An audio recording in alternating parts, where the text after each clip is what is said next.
Good afternoon, ladies and gentlemen. My name is Colonel Patrick Kinsman, 59th Commander of the U.S. Army Corps of Engineers, Norfolk District. Welcome to this virtual public hearing. I want to provide just a bit of background information before we get started. It is absolutely my honor to lead a team of dedicated professionals in executing our very diverse Corps of Engineer mission set that supports the Commonwealth of Virginia and our nation. That mission set includes military construction for most U.S. Army and Air Force installations in Virginia. It includes our Civil Works program and projects which supports navigation, flood control, and environmental restoration missions. It includes design and construction work for other agencies on a case-by-case basis. Our mission set also includes emergency response and support during times of disaster in support of FEMA, real estate support to the Army and other branches of service, and finally, our last mission area is what we call our regulatory mission, which primarily means our permitting responsibilities under Section 404 of the Clean Water Act and Section 10 of the Rivers and Harbors Act. This last mission area is the reason we gather virtually today. So let me welcome all of you again to this virtual public hearing regarding the Environmental Impact Statement that we are preparing pursuant to the National Environmental Policy Act. This NEPA action supports the Corps' decision whether or not to grant Dominion Energy authorization to impact navigable waters of the U.S. in the construction of portions of the Surry-Skiffes Creek-Whealton transmission line project. Our professionals in the regulatory program routinely balance the need to preserve society's natural resources with society's needs for continued economic development and build infrastructure.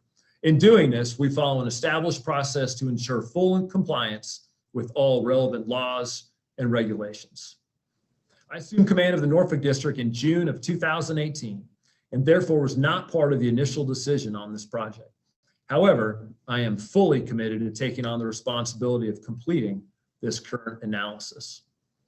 The Dominion project involves the construction of a high voltage aerial transmission line from Surry County across the James River to a new switching station to be constructed in James City County, and continuing with necessary upgrades to existing infrastructure down the peninsula into the city of Hampton. As many may already know, this analysis is unique as the project is already complete and currently delivering electricity to the North Hampton Roads load area. Prior to my arrival in 2017, the Corps issued Dominion an individual permit pursuant to the aforementioned authorities. Dominion then constructed the project and on February 26, 2019, energized the project. The Corps' permit was subsequently challenged in court, and ultimately, the U.S. Court of Appeals for Washington, D.C. remanded the action with instructions directing the Corps to prepare EIS. For this reason, and with the input of our one federal decision cooperating agencies, we developed, and on November 27, 2020, released for public comment, a draft environmental impact statement. The purpose of this hearing is to receive comments on this draft, which will ultimately inform the final EIS and lead to a final decision whether to grant or deny Dominion's permit request. Public engagement is an important part of the process, and with your input during this proceeding, you can help inform the development of a final EIS and record decision. This afternoon, my team and I will be listening to your comments. Registered speakers will be given 2 minutes to share information you believe important for us to consider when finalizing the EIS. Every comment we receive will be given due attention and analyzed appropriately. We are not here to tally the number of citizens for or against the project, but to receive substantive and factual comments that can be used to render a quality decision. Since our time this afternoon is limited to a few hours, we are asking that all registered speakers deliver or summarize their comments in 2 minutes or less. This will allow us to offer opportunity to as many individuals as possible. Comprehensive comments by all participants can be submitted in writing as outlined in the public notice until February 10th, 2021. As a reminder, this entire proceeding will be recorded. Again, welcome and thank you for your input. Good afternoon, and thank you for joining us for the virtual public hearing for Dominion's Surry-Skiffes Creek-Whealton transmission line project. My name is Chris Wu, and I will be facilitating the hearing today.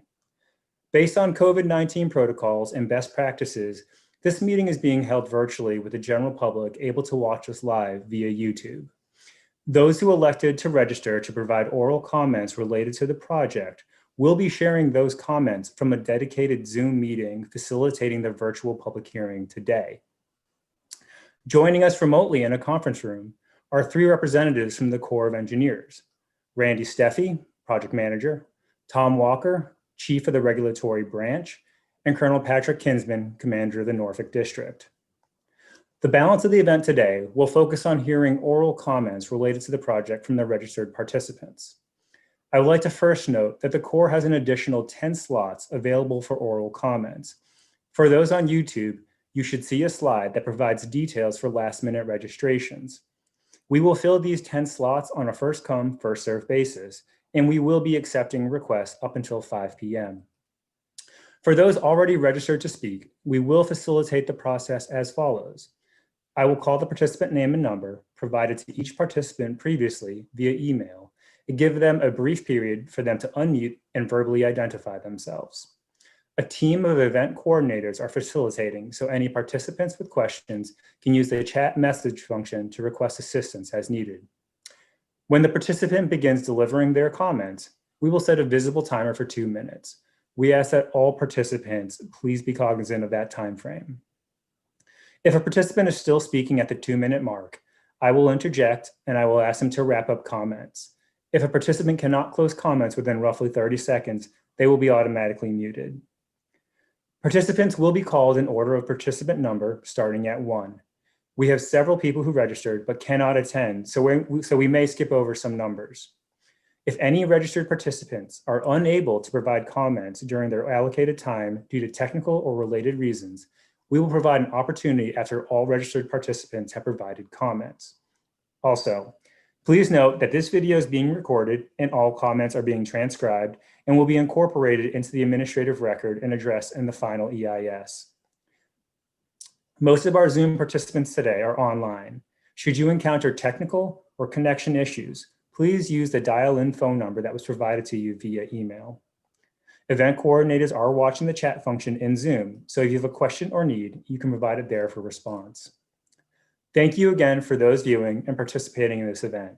I will now open the public hearing portion of this meeting by asking participant 1, Surry Williamson, to unmute your computer or phone and identify yourself for comment. Thank you. My name is Surry Williamson, and I'm speaking on behalf of the National Trust for Historic Preservation. To begin, I want to note that today is Inauguration Day, and holding this hearing today is profoundly inappropriate when the goal is to encourage public participation. The National Trust has raised concerns about this project since 2013. We listed the James River on the annual list of 11 most endangered historic places twice. Over 30,000 people submitted comments objecting to the project. That's understandable, because this landscape is one of the most historically significant in the country.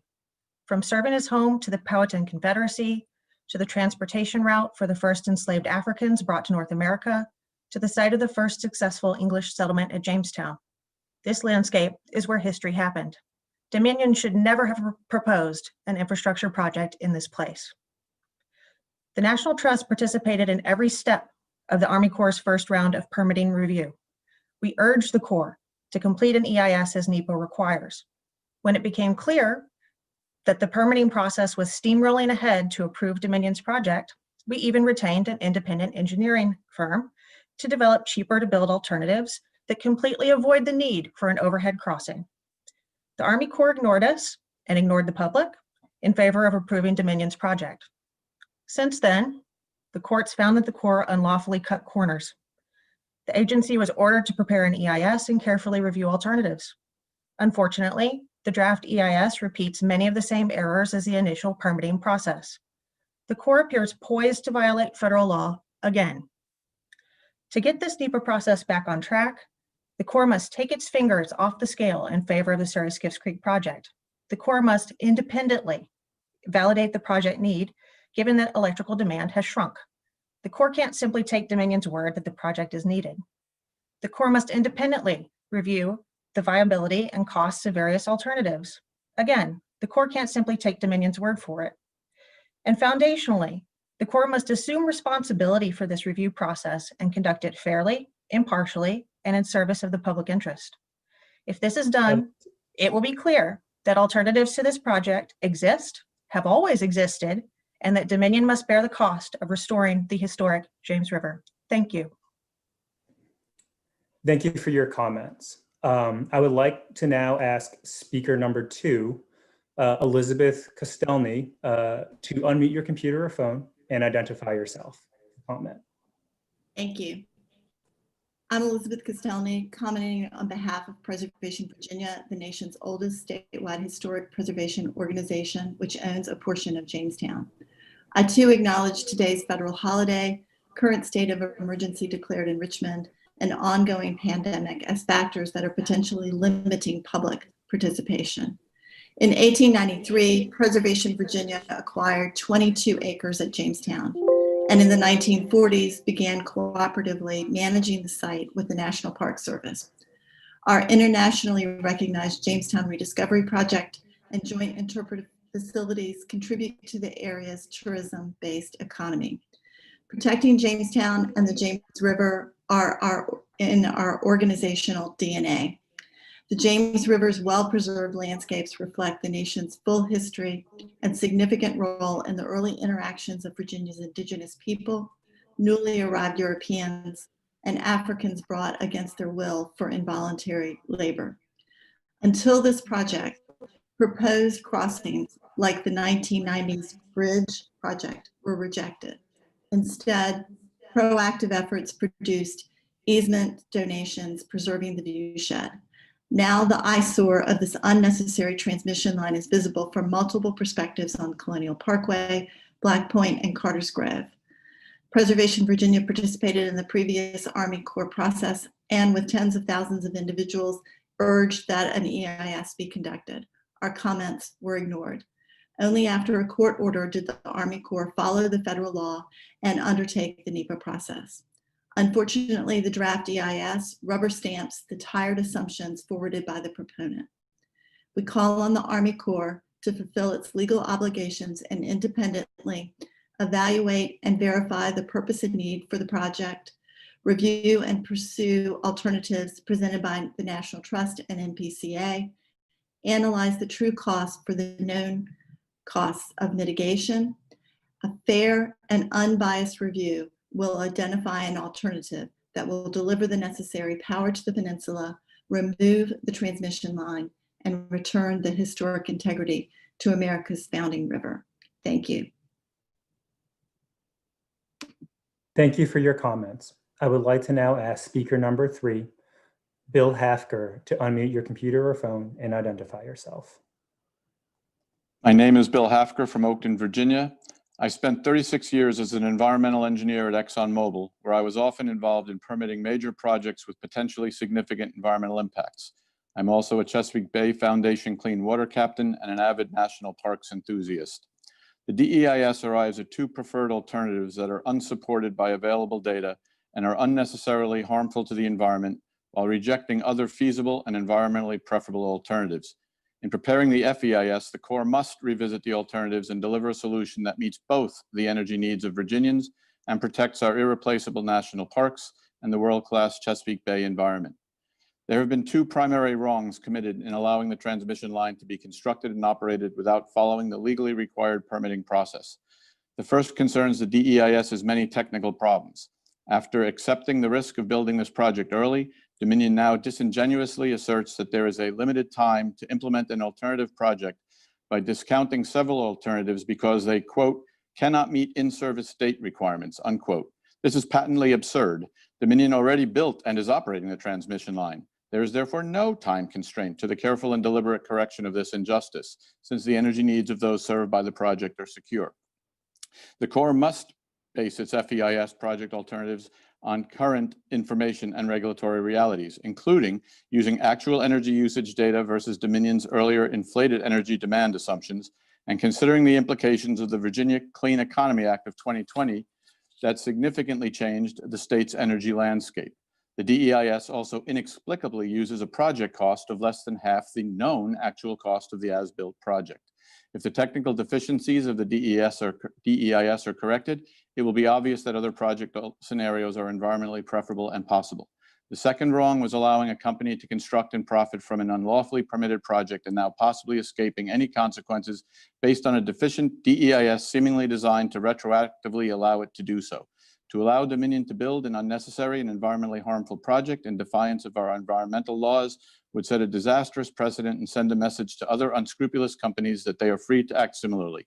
If Dominion is allowed to keep the transmission line in place, they should be made subject to significant fines, penalties, and/or mitigation fee payments for the life of the project. Thank you.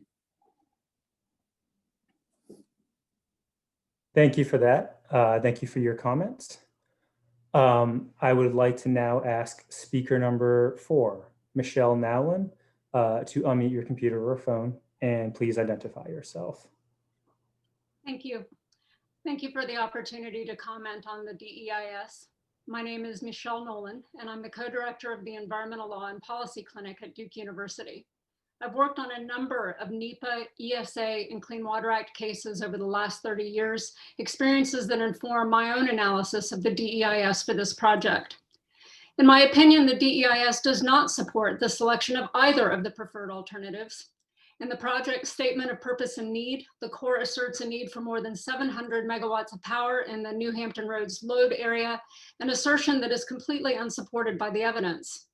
While the Corps' projection of demand is more modest than Dominion's, it fails to account for stagnant population growth in the region, as well as increasing consumer investment in energy efficiency, solar PV, and other demand-reducing measures. It also fails to account for rising sea levels. This area is one of the most vulnerable regions in the entire country for the impacts of sea level rise, and some communities are already buying out properties that experience chronic flooding and relocating those residents. Other communities have adopted development restrictions, and some are experiencing property devaluation. PJM's most recent forecast, released in early December 2020, reflects this reality, projecting negative demand over the next 10 years within this service area. The Corps must re-examine the statement of purpose and need accordingly. And when it does, we expect that it will also project an actual reduction in demand. In turn, this will necessitate a re-examination of alternatives, several of which will not only easily satisfy the region's energy needs, but will do so at a lower cost, while also protecting the natural, cultural, and historic resources of this dynamic landscape. Thank you. Thank you for your comments. I would like to now ask speaker number 5, Mr. Kyle Hart, to unmute your computer or phone and identify yourself. I'm here. Good afternoon, and thank you for the opportunity to comment today on the DEIS for the Surry-Skiffes Creek transmission line at historic Jamestown. My name is Kyle Hart, and I'm here today to speak on behalf of the James River, historic Jamestown, and everything that they represent. I currently live in Washington, D.C., but I was born and raised in Virginia, and I have paddled on the James River from its headwaters to the tidal portions dozens of times. I've explored the colony of Jamestown and pondered the significance of the first English settlement landing there, and I can unequivocally say that siting and constructing massive transmission towers in this location is one of the greatest tragedies to ever occur to our state and nation's history. Simply put, the DEIS as written is riddled with flaws. It presents 2 preferred alternatives that are extremely harmful to the environment, while rejecting numerous feasible alternatives by overstating energy need. The DEIS relies on expected demand growth of 0.5%, noting that Dominion predicts 1.5% demand growth. However, both estimates are overstated. Energy demand in the region has been declining or flat for years, and there is no evidence to show that this is going to change anytime soon. Dominion's original demand estimates as a justification for this project have been proven to be wildly overstated over the years, and the Virginia SEC has recently rebuked Dominion for overstating demand as a justification for their numerous projects. Not to mention, the recently enacted Virginia Clean Economy Act will simply compound this demand decline. The act requires Dominion to move forward with locally sited solar projects and regional energy efficiency measures to reduce carbon pollution. Combined, these efforts will drastically reduce the need of energy to be moved into the region, which is the sole purpose of these massive transmission lines being constructed in the first place. At the end of the day, the Corps must revisit the alternatives and deliver a reasonable solution that protects the James River, protects historic places and the environment, while also meeting the energy and electricity demands of Virginians for years to come in the area. Thank you for the opportunity to comment today. Thank you. I would now like to ask speaker number 6, Joy Oakes, to unmute your computer or phone and identify yourself. Hi, I'm Joy Oakes. I'm speaking on behalf of the National Parks Conservation Association. The nonpartisan NPCA is the only national nonprofit organization dedicated to advocacy on behalf of America's national parks. We will also be providing the Corps with detailed written comments. My comments today will focus on the fact that the draft EIS presents only 2 purportedly viable alternatives and dismisses many others. Each of those 2 alternatives would be extremely harmful to parks and to the James River's historic landscape. Moreover, the draft EIS ignores the fact, largely, that the Surry-Skiffes Creek line already is built and fully operating. But this unusual situation actually creates space for a better solution, one that protects Jamestown and the James River's historic character, while also providing reliable electricity to the region. The Corps had indicated it would use facts from the transmission line's construction and operation to inform this process, but instead set an arbitrary deadline by which an alternative must be implemented, and rejecting any that fail to meet this artificial deadline. The Corps must revisit its analysis and identify reasonable solutions that will protect national parks, historic places, and the environment while meeting the region's reasonable electricity needs. And once that better solution can be implemented, this iconic landscape can then be restored to one that again evokes the time of Chief Powhatan, Captain John Smith, and the beginnings of our United States of America. Thank you. Thank you for your comments. I would like to now ask speaker number 7, Chloe Crumley, to unmute your computer or phone and identify yourself, please. Good afternoon. Thank you for the opportunity to comment before you today. My name is Chloe Crumley, and I'm commenting because I love the stories of our historic places, like the historic Jamestown and James River, which provides a window into the world before us, where Pocahontas and the Powhatan tribe once lived, and the location of the first permanent English settlement in North America. Unfortunately, visitors today can no longer experience this window into history because of Dominion's Energy's 44 transmission towers. The Army Corps has a chance to fix this injustice, but the current draft EIS has many shortcomings that must be addressed before moving forward. Overall, I'm concerned that the draft EIS presents 2 preferred alternatives that are extremely harmful to the environment and rejects numerous feasible alternatives by overstating the energy need or requiring an unnecessary timeline for completion. For example, the Clean Water Act requires the Corps to choose the least environmentally damaging alternative. However, the Corps' draft EIS supports Dominion's preferred alternative, which is an in-river transmission line that impacts the river floor and the James River historic character and its wildlife, like the endangered sturgeon. Numerous other practicable alternatives exist that are significantly less environmentally damaging that I implore the Corps to review. Secondly, the draft EIS rejects several alternatives because of the time it would take to complete them.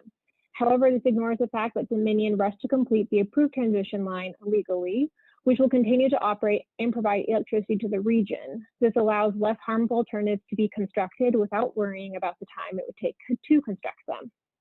All this to say that the Corps must revisit alternatives and deliver a reasonable solution that protects national parks, historic places, and the environment while meeting the energy needs of Virginians. so then we can get back looking into the window of history. Thank you for this opportunity to comment today. Thank you for your comments. I would now like to ask speaker number 8, Bob Irvin. If you could, please unmute your phone or your computer and identify yourself. Good afternoon. I'm Bob Irvin. I'm president and CEO of American Rivers. With 300,000 members, supporters, and volunteers, we work to protect wild rivers, restore damaged rivers, and conserve clean water for people and nature. American Rivers is strongly opposed to the transmission towers which the Corps illegally permitted to be constructed across the historic James River. We have repeatedly expressed our opposition to the Corps in comments and in friend of the court briefs filed in the litigation concerning the illegal permit, which overturned the illegal permit and required the drafting of the EIS that's the subject of today's hearing. Like the illegal permit, the draft EIS is inadequate in its consideration of the need for the project, its cost, and alternatives to it. The draft EIS presents 2 preferred alternatives that are the most harmful to the environment.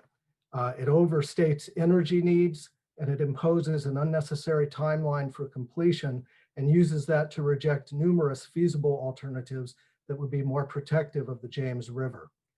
In particular, the draft EIS does not adequately consider the harm to the historic James River, a river that has been deemed eligible for permanent federal protection as a wild and scenic river.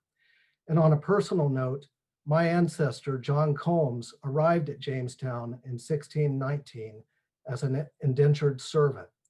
The view that he saw when he landed there had remained the same largely for 400 years until the Corps granted this illegal permit. How many places are left in this country where that can be said? As has been noted by others, today is Inauguration Day. It's a time of national renewal, and American Rivers urges the Corps of Engineers in that spirit to revisit the alternatives and choose a preferred alternative that restores this historic and irreplaceable view and protects for generations to come the James River and the national parks and historic places located there. Thank you. Thank you.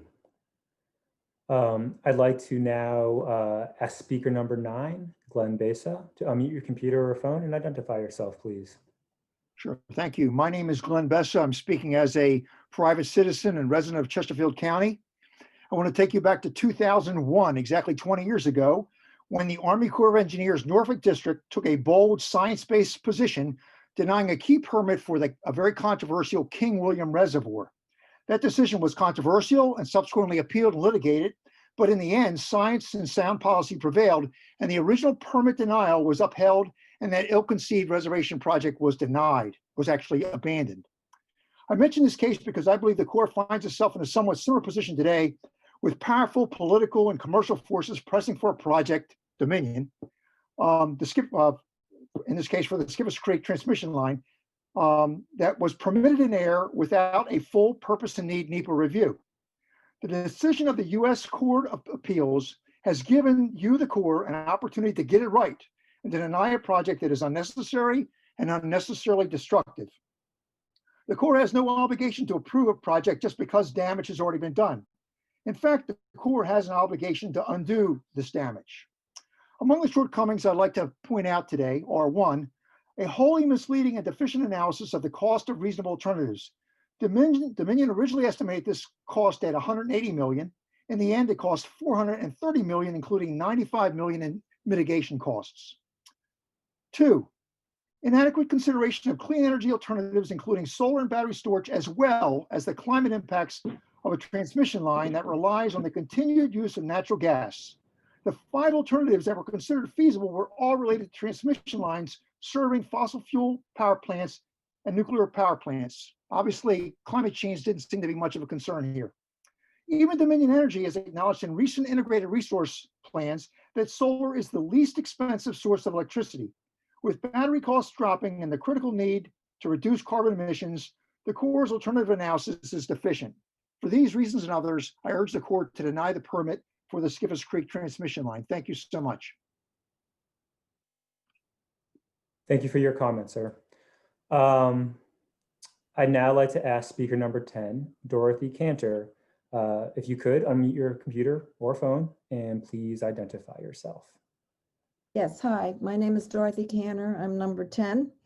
I am a 32-year volunteer for the National Parks Conservation Association and served on its board for 9 years.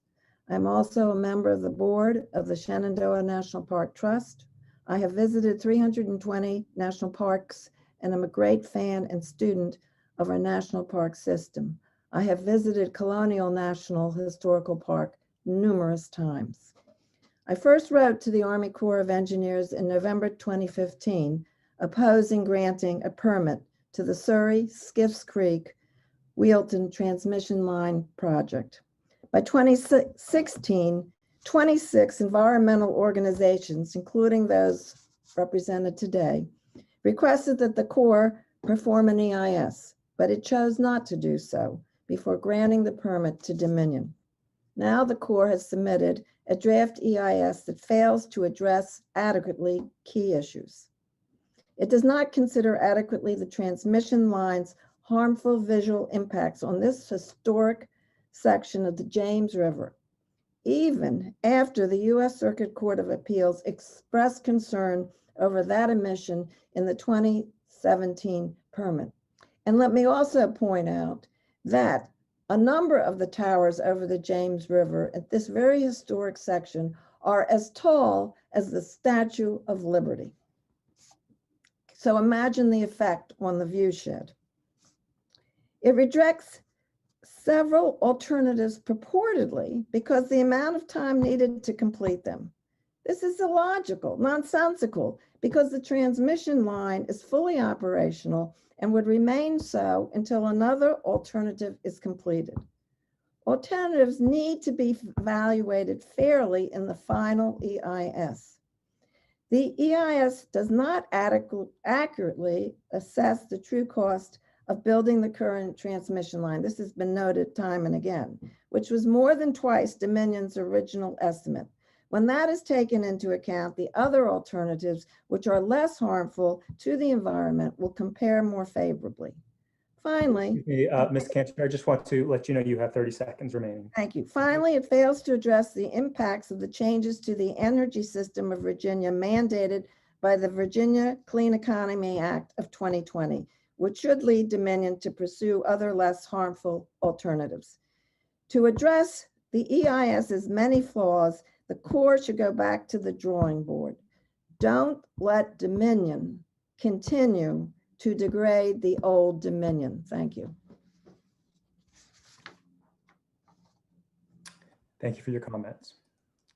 I would now like to ask speaker number 11, Zoe Diana, to unmute your computer or phone and identify yourself, please. Hi, my name is Zoe Diana. My pupils are currently dilated, so I have some eye shades on so I can see my bright computer screen, but thank you all for the opportunity to comment on the draft environmental impact statement today. I'm a third-year PhD student in the School of the Environment at Duke University. I was a student consultant for the Duke University Environmental Law and Policy Clinic, where I served for the MPCA. Jamestown, Virginia is a location where the first 20 and off people became the first slaves in the English colony of Virginia.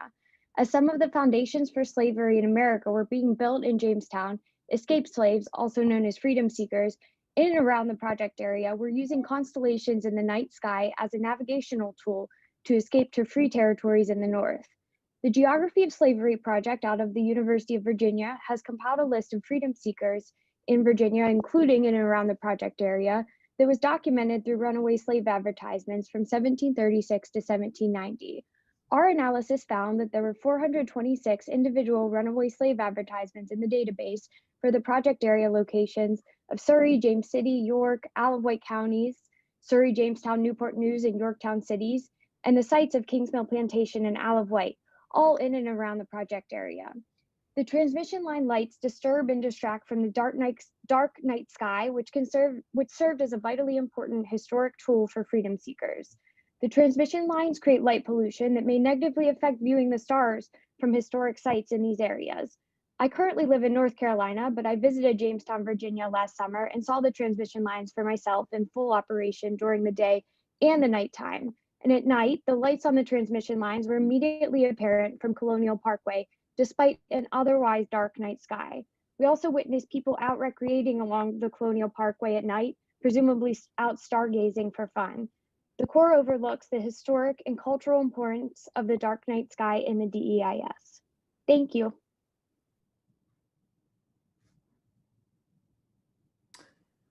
Thank you for your comments.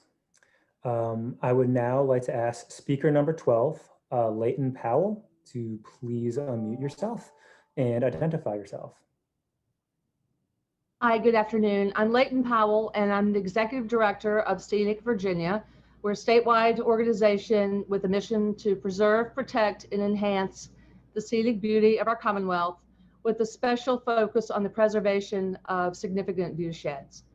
No viewshed in Virginia is more significant than that at Jamestown.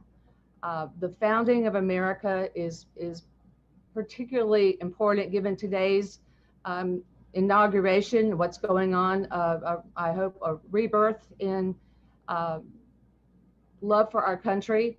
And I'm casting aside some of my comments because the prior 11 speakers have, I agree with everything everyone said.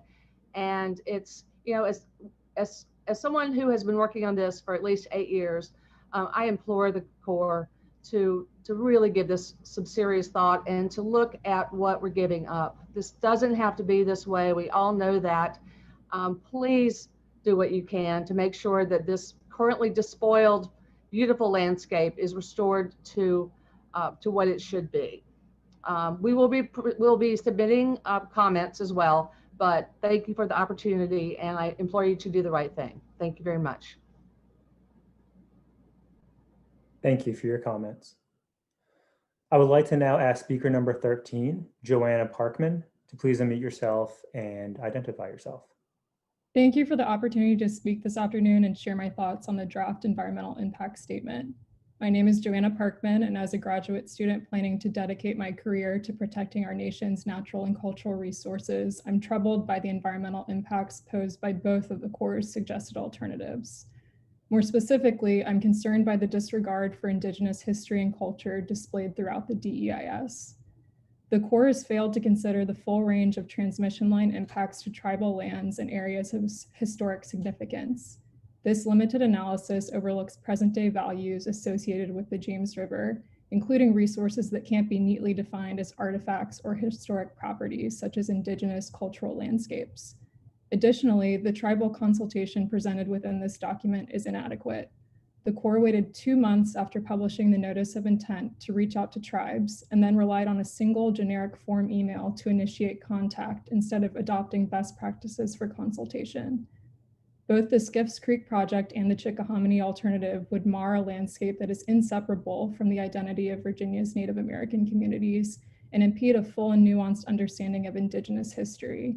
Before finalizing the EIS, the Corps should reopen its Section 106 process to allow for meaningful tribal engagement and consider alternatives that preserve this iconic landscape and the history it holds. Thank you. Thank you for your comments. I would now like to ask speaker number 14, Addison Caruso, to unmute your computer or phone and identify yourself, please. Yes. Thank you for the opportunity to comment on the draft environmental impact statement for the Surry-Skiffes Creek-Whealton project. My name is Addison Caruso, and I'm a third-year law student at Duke University who is opposed to both suggested alternatives and speak as a concerned citizen who is worried about the impacts that the suggested alternatives will have on our nation's waterways and historical sites.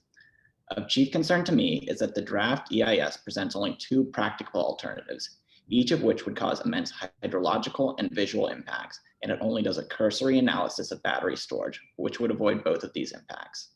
In rejecting battery storage, the Corps deems that it is not practicable and therefore it does not need to consider this suggested alternative. By rejecting battery storage, though, the Corps runs afoul of its Section 404 requirements. While the Corps can reject suggested alternatives for not meeting a project's purpose, it must still give more than vague explanations and must give the reasoning for why an alternative is not practicable. The Corps fails to do that in this case. The Corps rejects battery storage as a mere concept, ignoring that battery storage is now used commonly around the US as prices have dropped dramatically while capacity has risen exponentially. Today, battery storage is increasingly effective and efficient, but in the draft EIS, the Corps states that it is too conceptual to be analyzed. This brief and swift rejection does not meet the substantive requirements of Section 404 and means the Corps must do further analysis. The Corps must revisit its alternative analysis and follow the requirements of Section 404 by explaining why it accepts and rejects certain alternatives. Once a better alternative can be implemented that does not cause damage to waters of the United States, we can restore this iconic landscape to how it looked at the beginning of our country. Thank you. Thank you for those comments. I would now like to ask speaker number 15, Mark Orlow, to unmute your computer or phone and identify yourself, please. Greetings. My name is Mark Orlow, and I am a resident of Montgomery County, Pennsylvania. Like millions of other citizens, I have visited historic Jamestown myself numerous times and plan to do so again in the future. I want to express my grave concern over the findings in the draft EIS. Jamestown is a national park site and deserves the same level of protection as all other sites.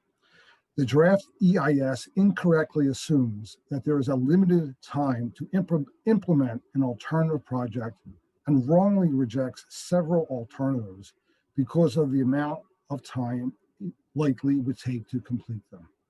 For example, the Corps rejects alternative number 4, rebuilding and enhancing the existing transmission line across the James River Bridge as, quote, too late in service, end quote. However, this ignores the fact that the transmission line today is fully operational and will continue to operate until and unless the Corps decides otherwise. Even though the permit the Corps illegally approved was being aggressively contested in federal court, Dominion took the risk to move forward and complete the transmission lines. So, in an odd twist of fate, the Corps now has the opportunity to use this unusual situation to help inform the process and reach a better solution. This highly unusual situation creates the space for a better alternative to be implemented, without the Corps needing to be concerned about the time it would take to complete that alternative. Once a better alternative can be implemented, the protection that this iconic landscape deserves as a national park site can be restored to the same level of protection as all other national park sites. Thank you. Thank you. Okay. I would now like to ask speaker number 16, Mark Perrault, to unmute your computer or phone and identify yourself, please. Good afternoon, and thank you for the opportunity to comment. Can you hear me? Okay, my name is Mark Perrault, and I am president of Citizens for a Fort Monroe National Park, an advocacy organization instrumental in establishing the Fort Monroe National Monument and continuing to work toward maximizing the potential of that national monument. We have long been concerned about the impact of Dominion's project on Colonial National Historic Park, historic Jamestown, and the James River. And while we are grateful the Corps has now undertaken to do a full EIS on the project, we are very concerned with what we see in the draft. The two preferred alternatives identified in the draft are both harmful to the environment and bypass a number of feasible alternatives by 1, overstating energy need, or 2, assuming the requirement of an unnecessarily aggressive timeline for completion has been referred to by others. The Corps also understates the cost of the existing national park degrading overhead transmission lines by, among other things, failing to include the $95.5 million Dominion spent on mitigation projects, with the effect of making the current overhead transmission line appear more cost-effective in comparison to less harmful alternatives. Likewise, the Corps fails to consider how the Virginia Clean Economy Act affects its assumptions and far overstates the region's future energy needs. Finally, the Corps surprisingly understates the adverse visual impacts of the overhead transmission lines on the river and the adjacent historic sites. At Fort Monroe, the relatively unblemished natural views over the Chesapeake Bay is among its greatest assets. Here, the former natural views over the James River from the Colonial Parkway were one of the Colonial National Historic Park's greatest assets. We urge the Corps to revisit the alternatives and deliver a solution that both meets the realistically projected energy demands of the region and importantly protects our national park, our historic places, and the environment. Importantly, the Corps should bear in mind that Dominion built the existing lines with full knowledge of the litigation seeking a full environmental impact statement and expressly accepted the risk the Corps might ultimately identify a preferred feasible alternative. Mr. Crow, to interrupt, you have about 15 seconds left. I apologize. Thank you. Thus, there should be no misguided idea that the existence of the unpermitted overhead lines should somehow prevail over a feasible and less damaging alternative. Thank you. Thank you for your comments. Now, I would like to now ask speaker number 17 to jump in. Actually, 17 had previously requested or rescinded their request to speak, but we'd like to offer that opportunity if they are present. Okay. Likewise, speaker number 18, Mr. Ken Goldsmith. We do not see you in the waiting room. Are you present to make comments?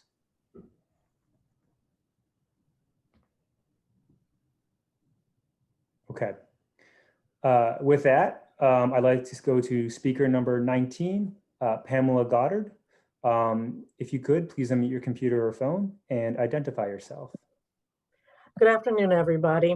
My name is Pamela Goddard, and I've worked for many years to protect our national parks from the ill-advised transmission line that currently mars Jamestown's historic landscape.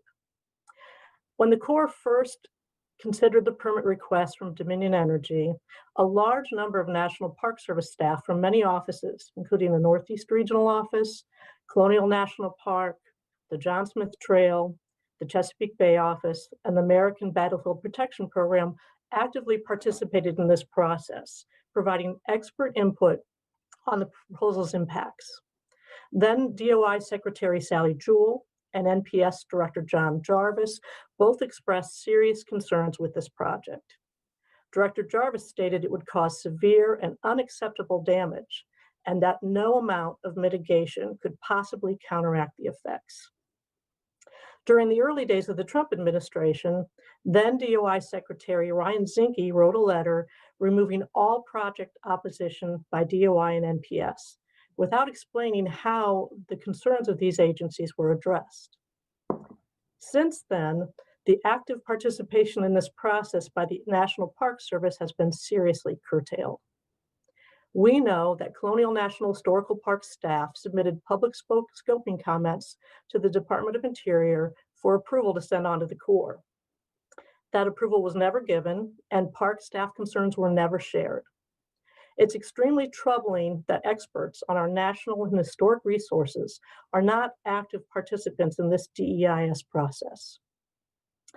The Corps should not proceed with a final environmental impact statement or a permitting decision without full participation in this process by the Biden administration's Department of Interior and National Park Service. This will allow the expert input a proposal of this magnitude requires. In addition, as previously stated, the Corps presents two preferred alternatives in the DEIS that are harmful to the environment while dismissing many feasible alternatives. The Corps must quickly interrupt you, about 30 seconds left. Sure. The Corps must revisit the alternative analysis and choose a project that will meet electricity demands without sacrificing our historic national parks. Thank you for the opportunity to comment today. Thank you for your comments. I would like to invite speaker number 20, John McGlennon, to unmute your computer or phone and identify yourself, please. Thank you very much. I'm John McGlennon. I am the elected representative on the James City County Board of Supervisors for the Roberts District in which this project is sited. I wanted to first endorse the comments that I've heard this afternoon, which I think address many of the issues, and I won't return to many of those. I'll just give the perspective of James City County, which has invested more than $250,000 in expressing our opposition to this project. We have been frustrated throughout the process by two factors. One is the substance that we value very much, the historical artifact, the historical vistas, and the natural visual treasure that is represented by the James River. And we very much feel that our local responsibility is to protect those for future generations, just as they have been protected for the past several hundred years. In addition, we've been very frustrated by the process, a process which has relied very heavily on the information provided just by Dominion, which has proven in many instances to be false, especially in terms of underrepresenting the costs of the project and in pursuing the construction of the project before it was fully litigated. The permit under which it operated was illegally granted, and we were very frustrated by that as well. So we just believe that it is important for this process to take into account the independent observations that have been provided that demonstrate that there are better alternatives and build in a consideration of the changes in the energy supply to the peninsula. James City and our neighbors have approved a number of solar facilities, for instance, in the last couple of years. And there are many other developments that have occurred that suggest that we will be able to meet future energy needs, even if they do grow above what we really think that they will be. So I thank you for the opportunity to discuss this today and urge that the draft report be significantly revised to reflect those concerns. Thank you for your comments. I'd like to ask speaker number 21, Margaret Nelson Fowler. It does not appear that you are in the waiting room, but if you are, please feel free to jump in.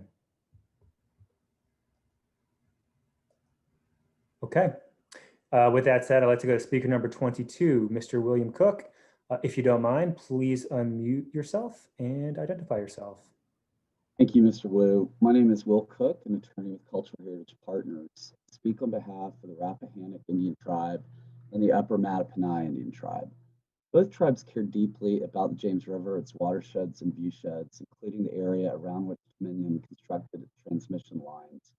The area is considered a high priority to the tribes due to their historic and cultural connections there, which continue to this day. Rappahannock and Upper Mattaponi object to the construction of Dominion's power lines in their current placement and ask the Corps to order their removal. Before moving forward, we ask that the Corps consider several of our concerns. First, the DIS provides an incomplete assessment about the history of the Virginia tribes who attach historic and cultural significance to this area and ignores decades of research by the National Park Service and others that demonstrates that the James River is a traditional cultural property for multiple Virginia tribes. It's impossible for the Corps to reasonably consider the permitting of the transmission lines without this information.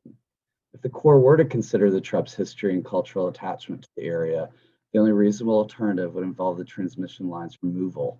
It's not the tribes or the public's fault that Dominion chose to construct the power lines with full knowledge that a successful legal challenge to their placement was likely. Leaving this permanent scar on the James River landscape is not the way to cure Dominion's unreasonable assumption of risk. Next, we do not believe the DAS adequately portrays the harm done to cultural resources by this project. It claims that the cultural resources impacts of the proposed action are 2 times greater than the Surry-Skiffes Creek-Whealton alternative, and they're offset by differences in environmental impacts. However, it's ludicrous to define in this manner the cultural resource impacts of constructing immense metal towers across the James River in view of Jamestown and Hog Island and in the center of an indigenous cultural landscape. The Corps should not claim that these impacts are somehow balanced in regards to other factors, particularly when the DIS overlooks the tribal and cultural history of the affected area. Thank you for your comments. With that said, I'd like to ask speaker number 23, H. Stanley Boulding. If you could, please unmute your your computer or phone and announce yourself, please.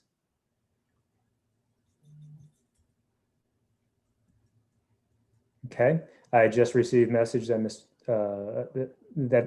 speaker number 23 is not available. Speaker number 24, Datil Patterson. I'm sorry, I was having trouble unmuting. Okay, perfect. I'm A. Stanley Bolding. I am a resident of James City County, an econometrician with about 60 years experience, obviously an old man, dealing with economic forecasting. And I've been following this project since 2011. And I find that the peak load forecast, I think, were in error from the very beginning. I agree with most of the comments that other people that have spoken previously have stated. I'd like to emphasize something that that Supervisor McClennan said. The regulatory environment and technology has changed considerably since the original peak load forecasts were generated.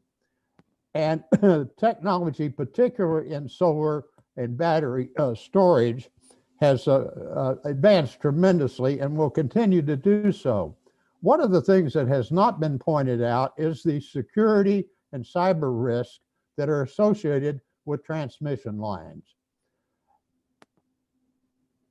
They are very, very vulnerable to destruction, both from climate as well as from sabotage. And point of service sources of energy solves this problem and eliminates any security risk. Point of source electricity generation is becoming much more valuable as we progress with the technology. I've done a pretty fair analysis of what has transpired in the last 11 years since Dominion made its original proposals. And I shall submit those in writing to you before the deadline. I appreciate the opportunity to speak today, and thank you very much. Thank you. Thank you for those comments. I would like to mention that speaker number 24, Datil Patterson Tiller, has declined to speak. So moving on to number 25, Jameson Brunkow. I've also noticed that you are not in the waiting room, but we'll give you a moment to chime in if you are in fact calling in.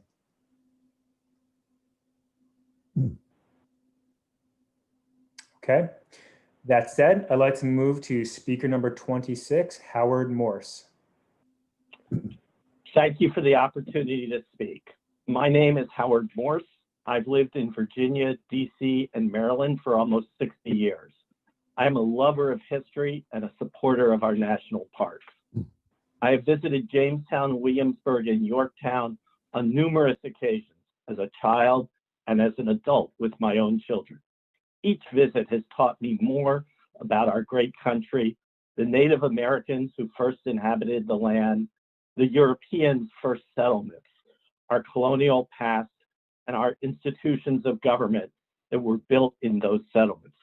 Visiting a place makes history come alive in a way that reading a textbook cannot. Unfortunately, that experience will be forever spoiled if these massive steel towers are allowed to remain in the James River, marring the landscape along the Colonial National Historic Parkway and the views as one travels the John Smith Chesapeake National Historic Trail up the James River. I urge the Corps to objectively analyze the case for this electricity transmission line, to consider renewable energy and efficiency improvements that will reduce demand, and to evaluate and choose the least environmentally damaging practicable alternative that will meet the energy needs, not to try to justify an earlier decision that was made without the benefit of an EIS. As others have said, the Corps must include Dominion's actual costs and its commitments towards mitigation in evaluating whether alternatives that would not require mitigation are practicable.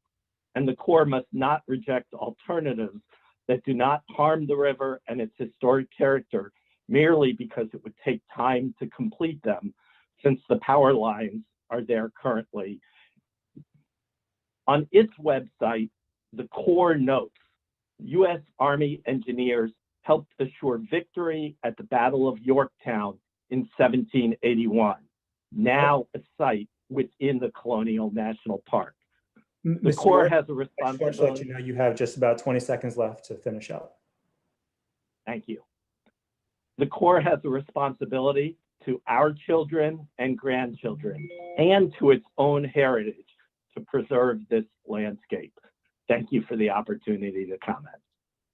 Thank you for your comments. I believe speaker number 27, Virginia Wortman, is not present, but I'd like to give her an opportunity to join if she is in fact here. Okay. Now moving on to speaker number 28, Joel Dunn. Please unmute your computer or phone and identify yourself, please. Thanks, Chris. My name is Joel Dunn, and I'm president and CEO of the Chesapeake Conservancy, a nonprofit organization headquartered in Annapolis, Maryland, but with a focus on the entire Chesapeake Bay watershed. And we believe the draft environmental impact statement presents two preferred alternatives that are harmful to the environment and rejects numerous feasible alternatives. We ask that you revisit the alternatives and deliver a reasonable solution that protects national parks, national trails, historic places, and the environment while also meeting energy demands for Virginians. In 2006, Congress established the Captain John Smith Chesapeake National Historic Trail, also called the Chesapeake Trail, which is our nation's first national water trail.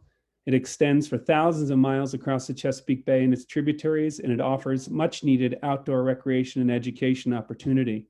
Since its inception, the Chesapeake Conservancy has served as the National Park Service's primary partner in implementing the goals of the trail. The James River and the Chesapeake Trail are one and the same. One of the most important goals of the Chesapeake Trail is to celebrate the indigenous cultures of the 17th century, reminding ourselves of the many tribes that exist today, a remarkable feat of survival and endurance against significant odds. Many tribes are seeking to regain ownership of ancestral lands, particularly along the rivers of the Chesapeake, where they were forced to move hundreds of years ago. For that reason and more, we are rightfully trying to protect those indigenous cultural landscapes and keep them evocative of what the river used to look like in the 17th century. That is why we remain opposed to the electric transmission line that now hovers over the Chesapeake Trail, spoiling the views to and from the James River. The visual impacts of the transmission line are no longer hypothetical. They're real, and the best way to ameliorate that impact is to remove the towers. In addition to inadequately addressing the visual impacts, we think the DEIS dismisses viable alternatives, such as increasing the use of renewable resources, which was mandated by the Virginia Clean Economy Act of 2020. And I realize I'm running out of time, Chris. Since the improperly permitted transmission line is built and operating, there's sufficient time to consider all other alternatives. We believe the draft EIS should include the actual cost of constructing the towers, including the $95.5 million in mitigation. We also believe that amount is inadequate for the decades of future impacts the towers will create.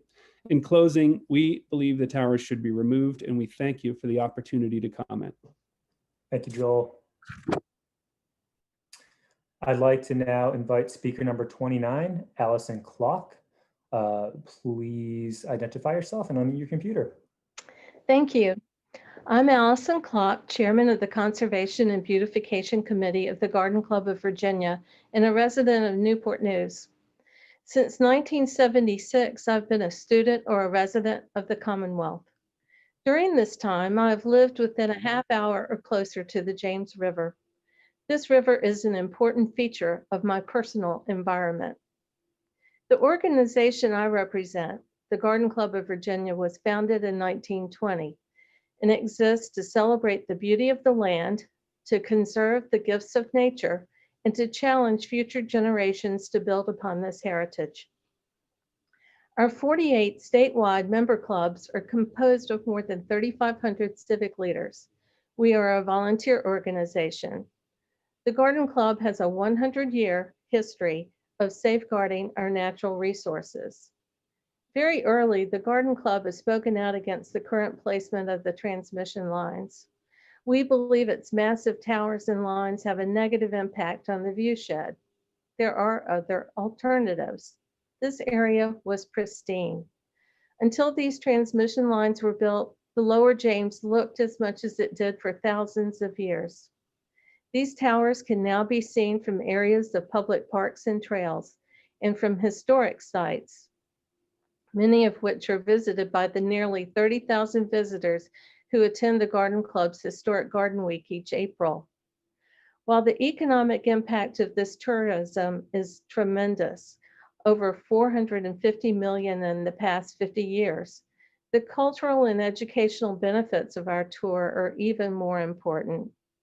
On behalf of the environment and for our future generations, the Garden Club of Virginia asks that these transmission lines be removed and that alternate sites be considered. Thank you. Thank you for your comments. I'd like to invite speaker number 30, Reggie Tapont, to unmute your mic and identify yourself. I recognize that you are no longer in the waiting room, but I will give you the opportunity to chime in if available.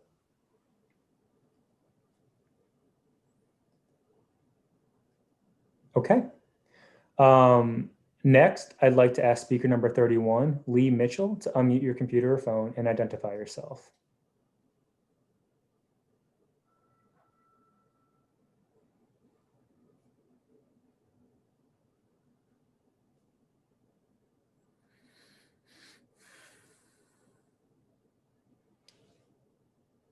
Is Lee Mitchell here? They appear to no longer be in the room. Okay. I don't know if you want to give a moment if they were having a technical issue and trying to come back in, but they look to have left in the past couple minutes. Okay, we'll give it a moment. But with that said, actually, that is the list of speakers we have who have pre-registered. Nobody is requested to speak, anybody viewing from YouTube anyway. So with that said, and I'll give it another just quick 5 seconds or so for either Lee or Reggie to please jump in. Okay. Well, with that said, thank you all for your comments. That was, of course, our final commenter. And at this point, I'd like to give an opportunity to Colonel Kinsman to provide final remarks. Anything else? Okay. Okay, so hey, thank you very much on behalf of the entire Norfolk District Corps of Engineers. Again, really appreciate the input we received tonight, and really appreciate your participation, your time that you're taking. Certainly, a special shout out to Attended Events and ECT for hosting the public hearing as well, and for everyone that again did provide comment tonight. Again, please know that your comments received today will certainly help us inform the next step, which is really to prepare the final EIS. I appreciate your comments. In addition, as was stated at the very beginning, I believe most are tracking as well, our comment period on the draft EIS will remain open until February 10th. If you'd like to submit written comment, I know several of you said that you would, and we will review that information. In the next few weeks, we'll make the official transcript available on our district webpage. However, if you would like to view today's recording, it will be available essentially on YouTube shortly this evening. Again, thank you for your time and your input, and have a wonderful night. Thank you very much.